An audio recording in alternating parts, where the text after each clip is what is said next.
আজকে মরলে কালকে 2 দিন, পরের দিন কেউ কাঁদবে না। আজকে মরলে কালকে 2 দিন, পরের দিন কেউ কাঁদবে না। ঠিক কিনা বলেন? যাদের লাইকা করলা কামাই, মরলে তারা চিনবে না। আজকে মরলে কালকে 2 দিন, পরের দিন কেউ কাঁদবে না। যাদের লাইকা করলা কামাই, মরলে তারা চিনবে না।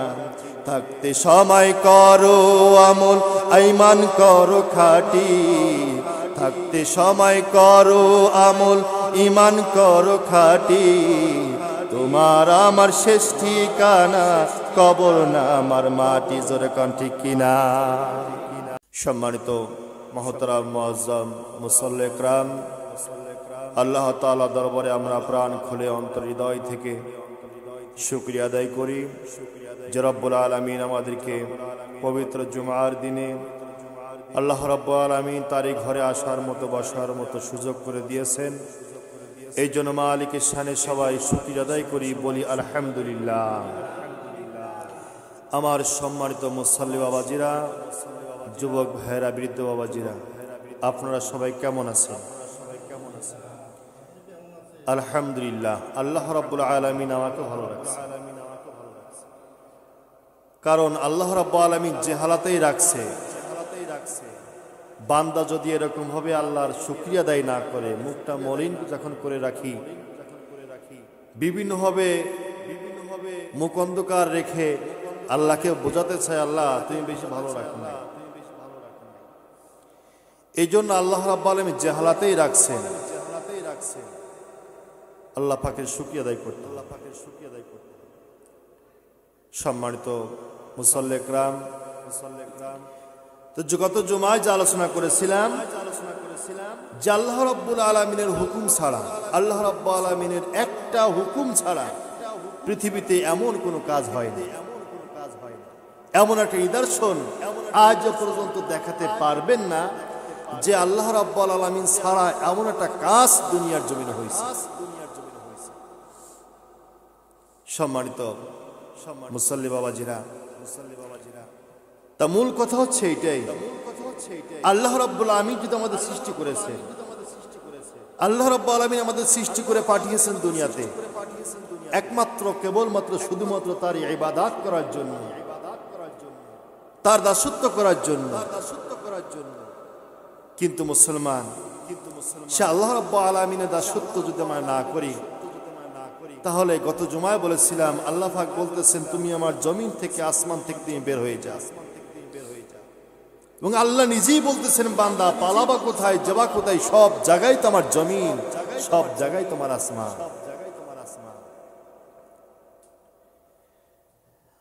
আমার মুসল্লি বাবাজিরা, বৃদ্ধ বাবাজিরা, আল্লাহ রাব্বুল আলামিনের একটা হুকুম লঙ্ঘন করার কারণে শয়তানও কিন্তু শয়তান ছিল না, কিন্তু আল্লাহ ওয়ালা ছিল। এমন কথা আছে দুনিয়ার জমিনে এমন একটা জায়গা নাই যেখানে ইবলিসের সিজদার জায়গায় বাদ ছিল না। কিন্তু আল্লাহ রাব্বুল আলামিনের একটা হুকুম লঙ্ঘন করার কারণে শেষ পর্যায়ে তাকে জাহান্নামের কাতারে নাম লাগাতে হয়েছে।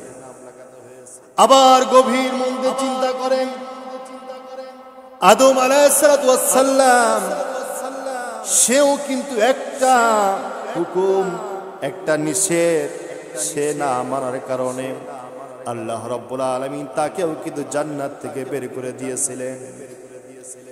গভীর মন দিয়ে চিন্তা করতে হবে আলোচনাটুকু। ইবলিসও দোষ করেছিল, তাকেও জান্নাত থেকে বের করে, জান্নাতের নাম থেকে বের করে জাহান্নামের কাতারে উঠিয়ে দেওয়া হলো। আর আদম আলাইহিস সালাম সেও দোষ করেছিল, তাকেও জান্নাত থেকে বের করে জাহান্নামে দুনিয়ার জমিনে পাঠানো হয়েছিল। আমার মুসল্লি বাবাজিরা, এই জায়গায় মূল উদ্দেশ্য হলো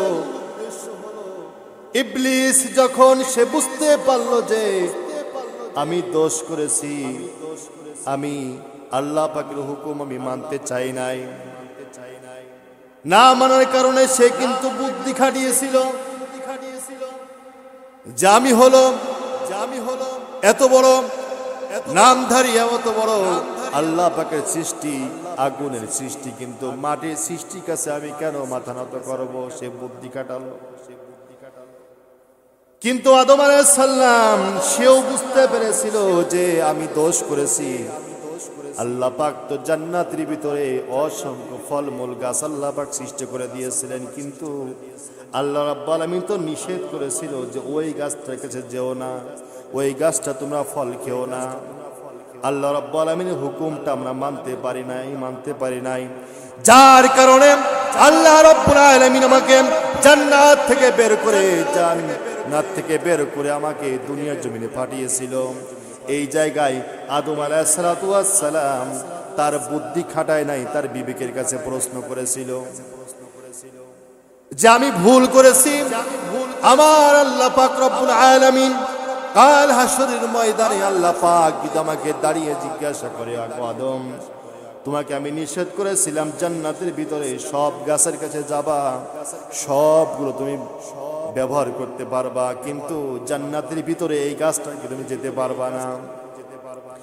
আল্লাহ রাব্বুল আলামিনের কাছে কাল যদি আমার কাছে দাঁড় করেছে এই প্রশ্নটা জিজ্ঞাসা করে, এই গাছটার কাছে তুমি কেন গিয়েছিলে, আমি আল্লাহর কাছে কি জবাব দেব? এই জন্য আল্লাহ রাব্বুল আলামিনের কাছে বুদ্ধি না খাটিয়ে, বুদ্ধিমানের কাছে না যে নিজের বুদ্ধি বিবেক বিবেচনা না করে নিজে আল্লাহর কাছে সুবর্দ করে আল্লাহ পাকের কাছে দোয়া করলেন, রব্বানা যালামনা আনফুসানা ওয়া ইল্লাম তাগফির লানা ওয়া তারহামনা লানাকুনান্না মিনাল খাসিরিন। এই যে দোয়াটা আমরা করি, আদম আলাইহিস সালাম এই দোয়াটা করেছিলেন, এই জন্য আমরা এই দোয়াগুলো করি। আদম আলাইহিস সালাম এই দোয়াটা করেছিলেন, রব্বুল আলামিন, আমি জুলুম করেছি, আমি অন্যায় করে ফেলেছি, আমাকে তুমি মাফ করে দাও, আমি ক্ষতির মধ্যে পড়ে গিয়েছি আল্লাহ। এই আয়াতের মর্মর্থ যখন পড়লাম তখন মনের মধ্যে একটা প্রশ্ন ভেসে আসলাম, এমন হতে পারে আল্লাহ পাক যখন প্রশ্ন করবেন, ওগো আদম, তুমি কেন গাছের কাছে গিয়েছিলে? আদম আলাইহিস সালাম তখন একটা উত্তর ছিল, কিন্তু বিবেচনা করে দেখলো আল্লাহ রাব্বুল আলামিন যেটাই ইচ্ছা, আল্লাহ পাকের যেটা ইচ্ছা হয়েছে সেইটাই তিনি করেছেন। বিপরীতে চিন্তা ভাবনা হলো কুফরি। ওই জায়গায় আদম আলাইহিস সালামের কাছে প্রশ্ন উত্তর ছিল। আদম আলাইহিস সালাম যদি বলতো, রব্বুল আলামিন, তুমি সব গাছগুলো বানাইছো, আমাকে সব গাছের কাছে যাওয়ার জন্য তুমি নির্দেশ দিয়েছো, অনুমতি দিয়েছো, তবে তুমি আল্লাহ এই জান্নাতের ভিতরে এই গাছটা তুমি কেন বানাইলে, আর আমাকে তুমি কেন বিপদে ফেলাইলে? আল্লাহ, তুমি সব গাছগুলো বানাইছো, তোমার কেন উচিত ছিল ওই গাছটা বানানো আর আমাকে বিপদে ফেলানো? কিন্তু আদম আলাইহিস সালাম বুঝতে পেরেছিলাম আল্লাহ রাব্বুল আলামিন যা মনে চাই, যেইটা মনে চাই, যেভাবে মনে চাই, তার যেভাবে মনে চাই আল্লাহ পাকের সিদ্ধান্তই হলো চূড়ান্ত সিদ্ধান্ত। এই জন্য আদম আলাইহিস সালাম বলতে যায় নাই, আল্লাহ তুমি সব গাছগুলো বানাইছো, এই গাছটা তুমি কেন বানাইছো আর আমাকে কেন বিপদে ফেললে? আমার কথার মূল উদ্দেশ্য হলো এইটাই, আমার মুসল্লি ভাইয়ের গভীর মন দিয়ে শুনতে হবে। আল্লাহ রাব্বুল আলামিন আসমান জমিন সৃষ্টি করে দিলেন, সূর্য গ্রহ নক্ষত্র সৃষ্টি করে দিলেন, চাঁদ সৃষ্টি করে দিলেন। এই সব সৃষ্টি করার মধ্য দিয়ে আল্লাহ রাব্বুল আলামিনের কাছে আমরা একটাই প্রশ্ন করি, যখন আমাদের বুদ্ধি মাত্রায় ধরে না, যখন ইবলিসের মতো আমাদের বুদ্ধি মাথায় ধরে না। আল্লাহ, ইবলিস যেমন ভেবেছিল আমি আগুনের তৈরি আর মাটির তৈরি, আল্লাহ কেন বানালো? মাটির কাছে আমাকে কেন নত করতে করলো? আল্লাহ পাক কেন আমাকে নির্দেশ দিল? ইবলিসের মতো এরকম বুদ্ধি যার মাথায় ঘুরবে আল্লাহ তুমি এটা কেন বানাইলা, আল্লাহ তুমি আসমান তুমি কেন বানাইলা, আল্লাহ তুমি সূর্য তুমি কেন দিলা, আল্লাহ সূর্য দিছো এত প্রকার তাপ তুমি কেন দিলা, আল্লাহ তুমি শীতের সময় কনকনে শীত তুমি কেন দিলা। আবার যখন গরম শুরু হয়ে যায় তখন আল্লাহর কাছে বলে আল্লাহ তুমি এত গরম কেন দিলা, এই কেন দিলা কেন দিলা, এই বুদ্ধিমাত্রা যখনই মাথার মতো ঘুরবে, ইবলিসের মতো শুধু মাথার মধ্যে ঘুরবে, কখনো কেনের উত্তর তোমরা খুঁজে পাবা না।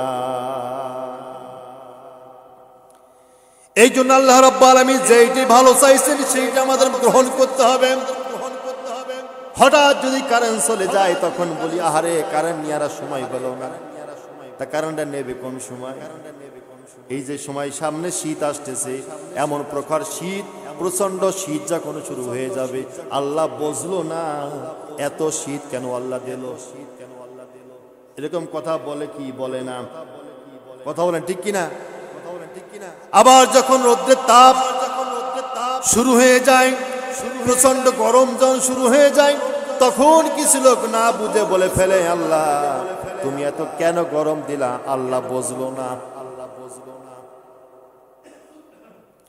বট গাছের তলায় আপনি যদি বসে থাকেন আর যদি মনে মনে চিন্তা করেন যে একটা গল্প আমরা শুনেছি, একজন পথিক বট গাছের তলায় বসে শুয়ে বিশ্রাম নিচ্ছে, চিন্তা করতেছে এত লতা গাছের মধ্যে বড় বড় কদু দিয়েছে আল্লাহ, আর এত বিশাল বড় বট গাছের মধ্যে আল্লাহ ছোট্ট ছোট্ট ফল দিল কেন, আল্লাহ মনে হয় বুঝলো না ছোট্ট গাছে বড় ফল আর বড় গাছে ছোট্ট ফল কেন দিল। নিদ্রা অবস্থায় ঘুম অবস্থায় যখন একটা বট গাছের ফল তার নাকির উপরে যখন পড়লো, এবার উঠেই অমনি আল্লাহর কাছে শুকরিয়া আদায় করতেছে রব্বুল আলামিন কদু গাছের মতো এত বড় একটা ফল যদি বট গাছে লাগিয়ে দিতে আর উপর থেকে যদি আমার নাকের ডগায় পড়তো তাহলে আমার নাক আর থাকতো না, নাক ভেঙ্গে চূর্ণ বিচূর্ণ হয়ে যেত। আল্লাহ এবার তুমি যা বুঝো সেইটাই বুঝ, আমাদের সঠিক বুঝ। আবার মুসল্লি ভাইরা, এই জন্য আজকে সূরাতুল মুলক আলোচনা করার জন্য আপনাদের কাছে ইচ্ছা পোষণ করেছি। আল্লাহ রাব্বুল আলামিন সূরাতুল মুলকের মধ্যে বলে দিচ্ছেন তাবারাকাল্লাযী বিয়াদিহিল মুলক ওয়া হুয়া আলা কুল্লি শাইইন কাদির। জোরে বলেন আল্লাহু আকবার। আর একটু জোরে বলেন আল্লাহু আকবার।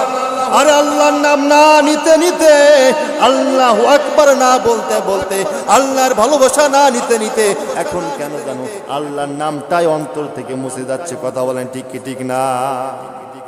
নামাজও পড়ে একটু আল্লাহু আকবার সুবহানাল্লাহ আলহামদুলিল্লাহ বলবো, সুযোগ নাই, সময় নাই। আল্লাহ আল্লাহ বলে ডাক দেবো, একটু জিকির করবো, এই সময়টা আমাদের মধ্যে নাই। আমাদের সময় বড় অভাব। আমার মুসল্লি ভাইরা, তাহলে সূরাতুল মুলকের বড় ফজিলত আল্লাহ রাসূল পাক সাল্লাল্লাহু আলাইহি ওয়াসাল্লাম তিনি বলতেছেন, তিরমিজি শরীফের মধ্যে 1417 নম্বর হাদিসে আল্লাহ রাসূল সাল্লাল্লাহু আলাইহি ওয়াসাল্লাম বলতেছে, যদি কোনো ব্যক্তি এই সূরাতুল মুলক প্রত্যেকটা দিন রাত্র সে আমল করে, তেলাওয়াত করে, আল্লাহ রাসূল পাক সাল্লাল্লাহু আলাইহি ওয়াসাল্লাম এই সূরাতুল মুলক আরেকটা সূরা আছে, সূরাটার নাম আমার মুখস্থ নাই, মনে নাই, এই দুইটা সূরা না তেলাওয়াত করে আল্লাহ রাসূল কখনোই তিনি ঘুমাতেন না। আল্লাহ রাসূল পাক সাল্লাল্লাহু আলাইহি ওয়াসাল্লাম বলেন, ও সাহাবীরা, এই সূরাতুল মুলক এত বড় ফজিলত, তোমরা যদি সূরাতুল মুলক প্রত্যেকটা দিন রাত্রে ইশার নামাজ পড়ে তোমরা যদি তিলাওয়াত করে ঘুমাতে পারো, তাহলে আল্লাহ রাসূল বলতেছেন মালাকুল মাউত আজরাইল যখন তোমার সামনে হাজির হয়ে যাবে তখন তুমি দেখবে তোমার কবরে আযাব, তোমার রূহ নেওয়াটার আযাব, কষ্টটা আল্লাহ পাক অবশ্যই তোমাকে কমিয়ে দেবে। এই সূরাতুল মুলক তেলাওয়াত করে ঘুমালে, প্রত্যেকটা দিন যদি তেলাওয়াত করেন, তাহলে মৃত্যুর যন্ত্রণা যখন শুরু হয়ে যাবে, সাকরাতুল মউত, এই মৃত্যুর যন্ত্রণা আল্লাহ পাক রব্বুল আলামিন কমিয়ে দেবেন। শুধু তাই না, কবর আযাবে যাওয়ার পরে কবর আযাব যখন শুরু হয়ে যাবে, এই সূরাতুল মুলক তখন মাথার কাছে দাঁড়িয়ে যাবে। তখন ফেরেশতাদের বলবো, ও ফেরেশতা, এই ব্যক্তি প্রত্যেকটা দিন সূরাতুল মুলক আমি তিলাওয়াত করে, আমাকে তিলাওয়াত করে ঘুমাইছে, সুতরাং তুমি মাথার থেকে তুমি তাকে আযাব দিতে পারবা না। ডান দিক থেকে যখন ফেরেশতা আযাব দেওয়া শুরু করে দেবে, তখন সূরাতুল মুলক আবার ব্যারিকেড দিয়ে দেবে। তো ফেরেশতা, তোমার এই বান্দার আল্লাহর এই বান্দারকে তুমি শাস্তি দিতে পারবা না, কারণ এই ব্যক্তি প্রত্যেকটা দিন সূরাতুল মুলক তেলাওয়াত করে ঘুমাইছে। এইভাবে প্রত্যেকটা দিক থেকে যখন ফেরেশতারা আঘাত দেওয়া শুরু করবে, সূরাতুল মুলক আপনার সামনে দাঁড়িয়ে ব্যারিকেড দিয়ে দেবে। জোরে কান সুবহানাল্লাহ। কিন্তু মনে রাখতে হবে, শর্ত হলো এইটাই, শরীয়তের বিধিবিধান মানার পরে যদি সূরাতুল মুলক তেলাওয়াত করেন তাহলে কাজ হবে। এখন আপনি সারাদিন নামাজ পড়েন নাই, সারাদিন মিথ্যা কথা বলে গেলেছেন, সারাদিন অন্যায় কাজগুলো করেছেন, সারাদিন আপনি কোনো ভালো কাজগুলো করেন নাই, নামাজও পড়েন নাই, আল্লাহর পথে চলেন নাই, যত খারাপ কাজ করে তাও আপনি করেছেন। এখন যদি রাত্রে ঘুমানোর আগে সূরাতুল মুলক তেলাওয়াত করেন তাহলে কিন্তু উল্টা রিয়াকশন হবে। শরীয়তের বিধান মানার পরে আপনি যদি সূরাতুল মুলক তেলাওয়াত করেন তাহলে কবর আযাব আল্লাহ পাক কমিয়ে দেবে, আর সাকরাতুল মাউত কষ্টের আযাবটা আল্লাহ পাক কমিয়ে দেবে।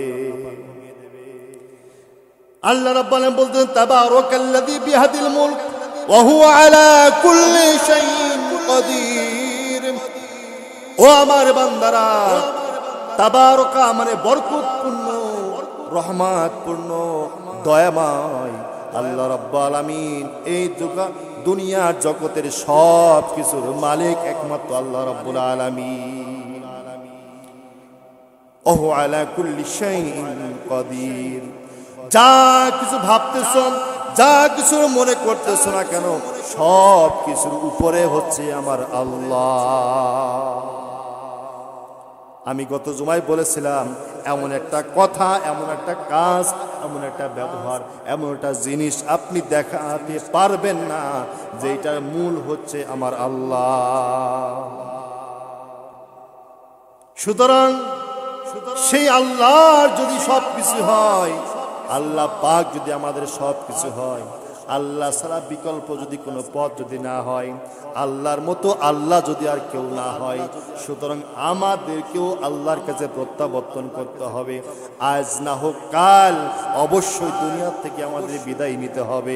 এই চিন্তা ভাবনা যদি আমাদের করতে হয়, এই চিন্তা ভাবনা যদি আমাদের মধ্যে এসে যায়, তাহলে মনে করবেন আল্লাহর কাছে যাওয়া ছাড়া বিকল্প, আল্লাহর ইবাদত করা ছাড়া বিকল্প আর কোনো পথ নাই। আল্লাহ রাব্বুল আলামিনের পরবর্তী আয়াত আল্লাহ পাক বলেন, আল্লাযী খালাকাল মাউতা ওয়াল হায়াতা লিয়াবলুয়াকুম আইয়ুকুম আহসানু আমালা ওয়া হুয়াল আজিজুল গফুর। আল্লাহ রাব্বুল আলামিন বলতেছে, বান্দা, এই জীবিত আর মরণ, মরে যাওয়া আবার আল্লাহ পাক রব্বুল আলামিন পুনরুত্থান করবেন, আবার জীবিত করবেন, এটা আমি আল্লাহ পাক সৃষ্টি করেছি। দুনিয়ার কোন মানুষের ক্ষমতা নাই আবার জীবন ফিরিয়ে দেওয়া, এই জীবন নেওয়া, এই জীবন মারা, এই জীবন বাঁচিয়ে রাখা সব আল্লাহ পাকের ইচ্ছা। আমি আল্লাহ পাক এই জীবন মৃত্যু সব আমি সৃষ্টি করেছি। পাঁচটা জিনিস দুনিয়ার কোন ফেরেশতাও জানে না, আল্লাহ নবীও জানেন। এই পাঁচটা জিনিস আল্লাহ পাকের কাছে মওজুদ। কে কখন, কোন জায়গায়, কোন সময়, কোন অবস্থায়, কোন সময় মৃত্যুবরণ করবে, এটা আল্লাহ পাক জানে না। আমি আজকে দুপুরে কি খাবো, কোন বাড়ি খাবো, কোথায় খাবো, কার বাড়ি রিজিক আমার আছে, এটা আল্লাহ পাক ছাড়া কেউ জানে না। এরকম পাঁচটা বিষয় আল্লাহ রাব্বুল আলামিন ছাড়া কেউ জানে না। কিয়ামত কবে হবে, কোন সময় হবে, এটা আল্লাহ পাক ছাড়া পৃথিবীর কেউ জানে না। তাহলে যে কথা বলছিলাম, হায়াত মৃত্যু আল্লাহ রাব্বুল আলামিন সৃষ্টি করেছি কেন? লিয়াবলুয়াকুম আইয়ুকুম আহসানু আমালা, ও আমার বান্দারা, আমি হায়াত মিউত দুনিয়ার জমিনে তোমাদেরকে দিয়েছি এই কারণে দিয়েছি, তোমাদের দুনিয়ার জমিনে পাঠিয়েছি দেখি কে তোমরা ভালো কাজ করো আর কে তোমরা খারাপ কাজ করো। ফারিকুম ফিল জান্নাহ ফারিকুম ফিস সাঈর। আমি তোমাদের দুনিয়ার জমিনে পাঠানোর পরে একটা জান্নাতের পথ দেখিয়ে দিয়েছি, একটা জাহান্নামের পথ দেখিয়ে দিয়েছি। তোমাদের ইচ্ছা যদি হয় জান্নাতের পথে চলবে, আমি সহযোগিতা করব। আবার যদি মনে চায় তুমি জাহান্নামের পথে চলবে, আমি তাও সহযোগিতা করব। তবে যখন ফলাফল রেজাল্ট ঘোষণা করা হবে, তখন দেখা যাবে তুমি জান্নাতের ছাত্র নাকি তুমি জাহান্নামের ছাত্র। আল্লাহ রাব্বুল আলামিন বললেন, ও বান্দারা, এই যে আসমান এবং জমিন তোমরা দেখতেছো, সাত আসমান জমিন, এটা দুনিয়ার কোন বৈজ্ঞানিকের সৃষ্টি নয়, দুনিয়ার কোন মানুষের তৈরি নয়। আল্লাহ রাব্বুল আলামিন সূরাত মুলক এর পরবর্তী আয়াতে আল্লাহ পাক ডেকে বললেন, আল্লাযী খালাকা সাবআ সামাওয়াতি তিবাকা মা তারা ফি খালকির রহমান মিন তাফাউতিন ফারজি'ল বাসারা হাল তারা মিন ফুতুর। জোরে বলেন আল্লাহু আকবার। আল্লাহ পাক বলতেছেন, আমার বান্দা আসমানের দিকে তাকিয়ে তোমরা দেখো, ওই আসমান একটা তুমি দেখতেছো, ওরকম ভাবে আল্লাহ পাক 7টা আসমান তৈরি করে রেখেছে। জোরে কোন সুবহানাল্লাহ। এই যে আসমান তুমি তাকিয়ে দেখতেছো, আওয়ালাম ইয়ানজুরু ফি খালকিস সামাওয়াতি ওয়াল আরদ। আমার বান্দারা কেন চিন্তা করে না, কেন গবেষণা করে না, একটু চিন্তা মাথার মধ্যে আনে না, ওই আসমানটা কেমনে বানাইলো, কেমনে হলো, কেমনে হবে এটা চিন্তা করে দেখো। আসমান দিতে তাকিয়ে দেখো, কোনো খুঁটি নাই, কিচ্ছু নাই, কিভাবে আল্লাহ পাক রব্বুল আলামিন সৃষ্টি করে রেখেছেন। চিন্তা করে দেখো, এগুলো চিন্তা করলে বোঝা যাবে আল্লাহ রাব্বুল আলামিন একজন আছে। জমিনের দিকে তাকিয়ে দেখো, জমিনটা কত সুন্দর করে আল্লাহ রাব্বুল আলামিন সৃষ্টি করেছেন। এই জমিনের দিকে তাকিয়ে যদি তোমরা দেখতে পারো, আল্লাহ পাক বলতেছেন, আল্লাযী খালাকা সাবআ মানে সাবআ সামাওয়াতিন তিবাকা। আসমান দিকে তাকিয়ে যদি তুমি ভুল ধরার চেষ্টা করো, এই আয়াতের মর্মর্থ হলো এইটাই। জমিনের দিকে তাকিয়ে তুমি যদি ভুল ধরার চেষ্টা করো, কখনোই না, হাল তারা মিন ফুতুর। তুমি যদি চিন্তা করো যে আসমানটা এমনি না এমনি বানাইলে মনে হয় ভালো হতো, জমিনটা এমনি না এমনি বানাইলে মনে হয় ভালো হতো। আল্লাহ পাক বলতেছেন, বান্দারা তোমরা যতই ভুল দ্বারা চেষ্টা করো না কেন, চক্ষু দিয়ে যতবার দেখো না কেন, একটা ভুল তোমরা কোনোই খুঁজে বের করতে পারবা না।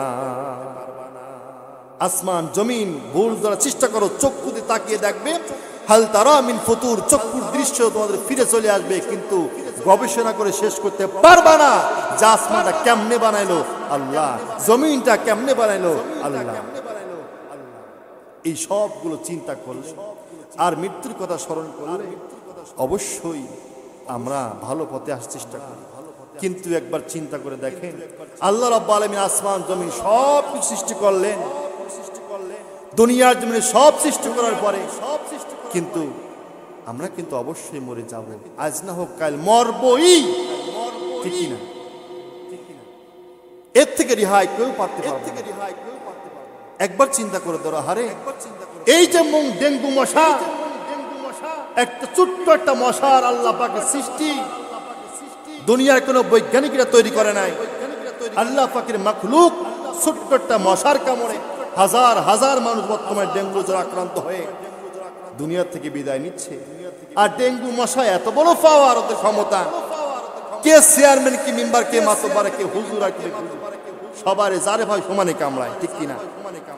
তা মশায় যদি ছোট্ট একটা মাখলুকের কাছে আমরা যদি হেরে যাই, একটা মশার কামড় যদি আমরা দুনিয়া থেকে বিদায় নিতে হয়, জ্বরে আক্রান্ত হয়ে যদি আমাদের দুনিয়া থেকে বিদায় নিতে হয়, এর থেকে কত কোটি কোটি গুণের মাখলুক আল্লাহ পাক কবরের মধ্যে সৃষ্টি করে গেছেন। চিন্তা করে দেখো বাবারা, যারা চলে গেছে, আত্মীয় চলে গেছে, কাদের জন্য কামাই করতেছ? কাদের জন্য ঘাম ঝরাচ্ছ, কাদের জন্য নামাজ কামাই দিচ্ছ। হুজুর এত কষ্ট করি, ছেলে মেয়েগুলো একটু যদি ভালো থাকে, ছেলে মেয়েগুলো ভবিষ্যতে করবে কি, কার কাছে যে লাথি ছড় খেয়ে বেরোবে, কার জমিতে কাজ করবে, কে কার মার খেয়ে বেড়াবে। এই জন্য সংসার সংসার সংসার ছেলে মেয়ে সন্তানের জন্য এত কষ্ট করে দিচ্ছ। ও মুসলমান, একবার চিন্তা করে দেখো, আজকে মরলে কালকে 2 দিন, পরের দিন কেউ কাঁদবে না। আজকে মরলে কালকে 2 দিন, পরের দিন কেউ কাঁদবে না। ঠিক কিনা বলেন? যাদের লাইকা করলা কামাই, মরলে তারা চিনবে না। আজকে মরলে কালকে 2 দিন, পরের দিন কেউ কাঁদবে না। যাদের লাইকা করলা কামাই, মরলে তারা চিনবে না।